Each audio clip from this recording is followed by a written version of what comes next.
my glasses up, just thinking about it. Chairs. Fellow Toastmasters and guests, the reader-author connection. Frequently I'm asked, how did you get published? How did you get published? My answer is a little bit different because my route's been a little bit different. I was in a contest called the American Title, which is similar to American Idol but for authors. The contest was put on by Dorchester Publishing and Romantic Times magazine.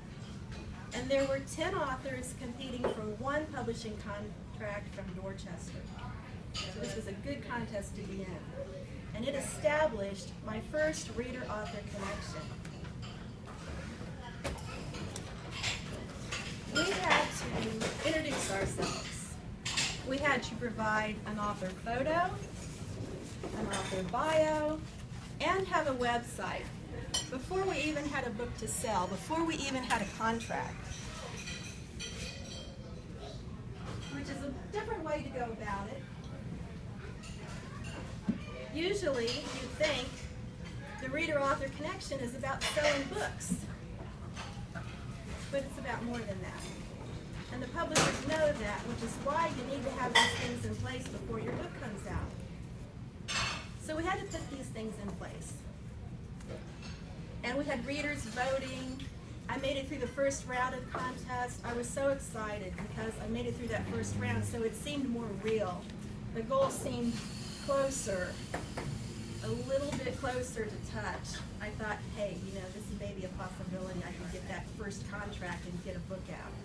Now this was in 2006, before self-publishing. So this was one of the few ways you could get a book published. I made it through that first round, so excited. Good reader-author connection.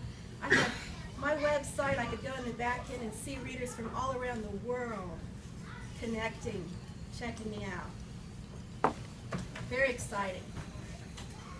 In round 2, my reader-author connection broke. And I do mean broke. Everything fell apart. It went kerflooey. Yay! And the reason it went kerflooey was because my world cracked.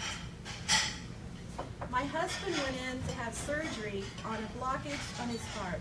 One blockage, one stent, simple surgery. Not so simple. They injected him with the dye and he flatlined. And he flatlined for 3 minutes. When the surgeon came to get me, he came out, sweat across his brow, visibly shaken. Surgeon's hands don't shake. His did. He said, we almost lost him.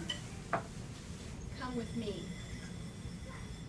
I walked through the surgical room. He did not ask me to scrub. He did not ask me to gown. And I walked up to where my husband was on total life support, and a nurse over here said, you can touch him if you want to. He'll hear you if you talk. My heart dropped, because at that point I knew they don't let you in there if you are not clean, and you're certainly not going to touch the patient. So that told me they got him back, but they weren't sure how long he would stay. So my world fell apart. Crack. My reader connection broke. When you're in a life or death situation, everything besides that situation in the here and now fades to the periphery, which is where it needs to be for you to be in that moment where you need to be. I stayed by his side. We went from the surgical room to ICU. Eventually the machines came off. Eventually he had a defibrillator put in. He came home and rehab. And I am happy to tell you today that he is just fine. But something happened with my reader-author connection during that time. It cracked, it broke, it went kerflooey. So what then? I had an agent who signed me during the contest. I was bumped in the second round, which was a disappointment. It was a disappointment. But you know, it wasn't nearly as disappointing as it would have been, because in the scheme of bad news and disappointments, bad as compared to what had almost just happened, I had a different perspective on life. Because that's what happens when you have a crack in your life, and things fall into the before it happened and the after it happened, and you examine everything. Now, I had not communicated what had happened with my readers. I'm a private person. I didn't explain why I went silent. That's not so good in terms of author-reader connection. If you're an author, you need to find the balance between your private and your public, and that's important to figure out what that is. But it's important not to go silent, because you need that author-reader connection. So an agent signed me. He sold my book a year later to Sam Hain Publishing. A Desperate Journey, which is the first book I ever wrote, which was in the contest, was with Sam Hain. It came out in 2008 in ebook and 2009 in print. And it's off contract now, so this is actually one of the few in-print copies, which is mine. I'm releasing it again this year with a new cover through my private press. The thing is, when this book came out, my readers had drifted. They didn't know what was going on. I just went silent. They had drifted. I had not continued the reader-author connection as I should have. So I had learned from that. 2 years ago, my father passed, and he was on hospice for 8 months. And I had learned my lesson, so I had a plan in place for the what-if scenario. I had a PR firm handling my social media. I thought, this is great, this is cool. There won't be a disconnect. We'll keep the connection. And to a certain extent it did, but it stretched it. It stretched it. I lost some readers, they disconnected. Others kind of hung on, didn't. Others came back, others stayed steady. So I learned again, with a reader-author connection, it's not good to have a third party speaking for you. It's similar to calling someone on the phone and someone else answers and they relay the message gets relayed.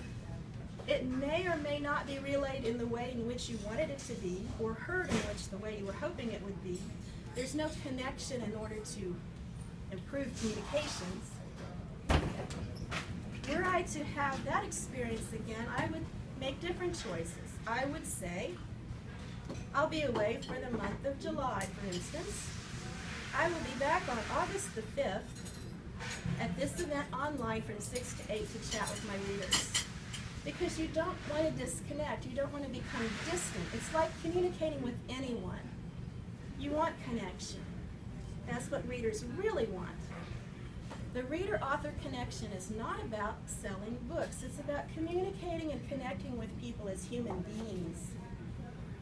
So, as authors, we need to remember that in all of our interactions with our readers. And we need to keep a good, strong reader-author connection. Thank you. Yay!